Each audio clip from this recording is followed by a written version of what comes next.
سيدنا إبراهيم لما تعرض لابتلاء صعب في أهله بإن سابهم في صحراء، لا في رزق ولا بشر ولا سكن ولا أي مقومات للحياة. يعني اجتمعت كل العوامل اللي تسبب الشعور بالعجز. وقتها طلب من ربنا 3 حاجات. قال تعالى: ربنا إني أسكنت من ذريتي بواد غير ذي زرع عند بيتك المحرم. ربنا أول حاجة ليقيموا الصلاة. تاني حاجة: فاجعل أفئدة من الناس تهوي إليهم. أما التالتة: وارزقهم من الثمرات لعلهم يشكرون. أول طلب ليقيموا الصلاة. المفترض إنه يطلب من ربنا أول حاجة إنه يرزقهم بأكل وشرب ينقذهم من اللي هو فيه، لكن طلبوا من ربنا إنه يخليهم يقيموا الصلاة، لأنه عالم إنهم لو أقاموا الصلاة وتواصلوا بالله بكل أشكال الصلة فده قمة الطمأنينة إنه يوصلهم بمصدر كل شيء. تاني طلب إن دعالهم إن أفئدة من الناس تهوي إليهم، إن ربنا يقرب منهم القلوب الطيبة اللي تعينهم على إقامة الصلاة والوصل مع ربنا فيتأثروا بالرسالة. أما تالت طلب دعا بالرزق، الثمرات، الوصول للأهداف، والسبب لعلهم يشكرون. سبب برضه الوصول بالله إن الرزق مربوط بتأسيس معاني الشكر. دعاء سيدنا إبراهيم هو منهج لكيفية الطلب والدعاء. سيدنا إبراهيم برغم غريزة الأبوة وخوفه على أهله وانقطاع الأسباب عنه، لكنه عالم إن أهله في الأصل هم خلق الله وعباد الله، وربنا أرحم بيهم منه، فمش هيتعدى بالدعاء. دعاء سيدنا إبراهيم في دقة في الطلب. هو مش طالب توصية بحفظ عيلته أو إنقاذهم، هو عالم لطف ربنا في كل الأحوال في تدابيره لخلقه، ولله المثل الأعلى. تخيل مثلا لو حد غريب عنك وجي عشان يوصيك على ابنك ويقول لك خلي بالك من ابنك، هتحس ان ده تعدي، انه تعدى حدوده عليك. انت بتوصيني انا على ابني انا؟ فسؤال سيدنا إبراهيم ودعواته كلها فكرتها وهدفها الرسالة من خلال تنفيذ إقامة الصلاة. ولما ده بيكون توجه الدعاء بتتوجد الاستجابة، ووقتها بنرضى بالنتائج لأننا من البداية ما اشترطناش النتيجة. الطلب الأساسي في الدعاء بيكون إن ربنا يوفقنا للسبل اللي بيها نقدر نتوصل بيها صح بالله. مبدأ اهدنا الصراط المستقيم. قال تعالى: إن الله لا يحب المعتدين. احنا معتقدين إن التعدي بيكون بس في سوء الأدب مع الله في الطلب، لكن التعدي في الدعاء برضه درجات ومستويات، وكل ما نقينا دعواتنا من التعدي كل ما وصلنا لمعاني الاستجابة. ربنا استجاب لسيدنا إبراهيم لل3 دعوات ليقيموا الصلاة. فالسيدة هاجر استمرت في السعي بمنتهى اليقين بالله إن في مخرج، وده من أهم صور إقامة الصلاة اللي بتوجد اليقين والتسليم التام لله. قال تعالى: فاجعل أفئدة من الناس تهوي إليهم.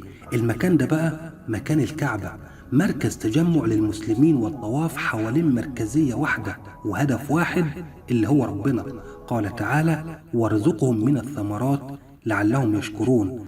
اتفجر بئر زمزم، وده كان ثمرة من ثمرات السعي وسبب تجمع الناس وتكريم من ربنا للمجهود واليقين والتسليم من السيدة هاجر. فبقى السعي منسك من أهم مناسك الحج، اتخلد مدى الحياة كنموذج لليقين مع استمرارية السعي مهما انقطعت الأسباب. وده من أهم معاني الشكر. اليقين والتسليم ما بيتوجدش غير لو اتوجدت المعرفة، بنتعرف على ربنا وصفاته ومنهجه، فبيتوجد الحب والثقة في أقداره، فبيحصل التسليم. وفي 5 حاجات بيلخصوا فلسفة الحج ومعاني الرموز اللي هي فيه. المشهد الأول: ربنا أمر أسرة من أب هو سيدنا إبراهيم، وأم وهي السيدة هاجر، وطفل رضيع سيدنا إسماعيل. ربنا أمره عليه السلام بتركهم في صحراء. سيدنا إبراهيم أب انقطعت عنه الأسباب فلجأ للدعاء مع التسليم. السيدة هاجر أم انقطعت عنها الحيلة في أن تتوجد نتائج منطقية، ومع ذلك لجأت واستمرت في السعي مع التسليم. مشهد من أهم دلالاته أنه بيوضح مقومات تماسك الأسرة اللي هي نواة الحياة. هم 3 أساسات: التسليم والسعي والدعاء. المشهد الثاني عن وسوسة الشيطان لأسرة سيدنا إبراهيم بعد أمر الذبح ورد فعل كل واحد في الأسرة برمي الشيطان بالحجارة، فكان منسك رمي الجمرات الجمرة الصغرى والوسطى والكبرى. لما تطبق التسليم بالله وتقاوم الشيطان وقتها نزل الفدو. قال تعالى: وفديناه بذبح عظيم. فمش هيجيلك المخرج من الابتلاء وربنا يبصرك بيه ويرضيك بيه من غير ما يبقى كلك مسلم أمرك لله وتتعلق بالله الأول قبل أي شيء. فيبقى التسليم منهج حياة وقاعدة تربوية أساسية بتتأسس عليها الأسر فيتوازن المجتمع. مشهد من أهم دلالاته بيوضح أن دور الشيطان في حياتنا وتأثيره على الأسر اللي هي نواة المجتمع والحياة، وكيفية مقاومته بالاستعانة بالله. المشهد الثالث اللي هي البشرة الثانية لسيدنا إبراهيم بعد نجاة ابنه، وهي إنه بقى خليل الله. قال تعالى: ومن أحسن دينا ممن أسلم وجهه لله وهو محسن واتبع ملة إبراهيم حنيفا واتخذ الله إبراهيم خليلا. المنهج إنه أسلم وجهه لله وهو محسن فبقى خليل الله، فربنا كرمه بتكليف من أهم التكليفات. كان عمر سيدنا إبراهيم كام سنة وقتها؟ كان عمره وقتها 93 سنة، وبدأ تكليف جديد. وده من أهم المدلولات في المشهد اللي بيوضح إننا في الدنيا موجودين لرسالة بنأديها طول ما احنا لسه فينا عمر، فالرسالة مستمرة ولها شروط ومنهج، وده من أهم الأساسات اللي تتأسس عليها أفراد الأسرة.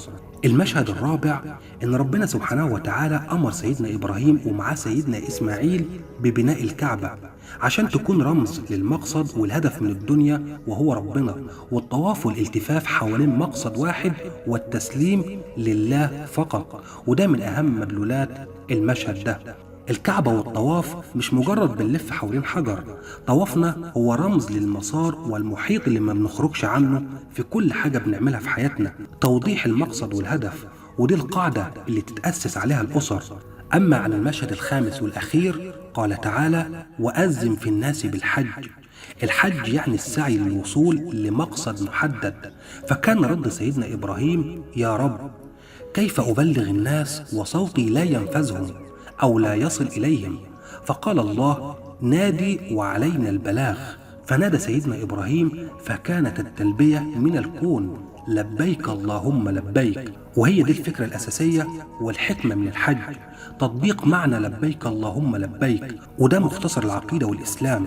ومناسك الحج اتعرفت من دعاء سيدنا إبراهيم. قال تعالى: ربنا واجعلنا مسلمين لك ومن ذريتنا أمة مسلمة لك وأرنا مناسكنا وتب علينا إنك أنت التواب الرحيم. فربنا سبحانه وتعالى نزل سيدنا جبريل عشان يعلم سيدنا إبراهيم المناسك، وكل منسك له رمز وحكمة.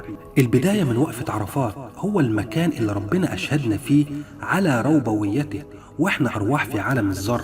فوقفة عرفات هي رمز لمعرفة الله ومعرفة كل حق. وده من أهم مدلولات مشهد الأمر بالحج، تحقيق مفهوم التلبية وطاعة الأمر وإدراك الحقائق والتدبير في كل الأوامر وتعلم المقاصد. ودمتم بخير.